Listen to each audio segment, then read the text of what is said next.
In this lesson, we'll learn a new kīwaha or idiom, and it's for an unreliable person. The kīwaha is Whakarere Hāpara, which is the Māori equivalent to build-ups.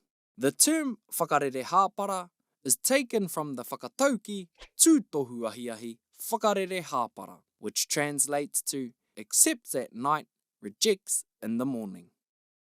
Kinda like that person who says he'll be up at 3 a.m. to light the fire for the hangi, but come the morning, they're nowhere in sight. Whakarere Hāpara. Build-ups. Here's an example. Yeah, bro, I'll be at yours at 5 a.m. That's us. We'll go for a hunt. Means, sis, don't be a whakarere hāpara like last time. Whakarere hāpara. Build-ups. Tēnā karawhiua. Give it a go.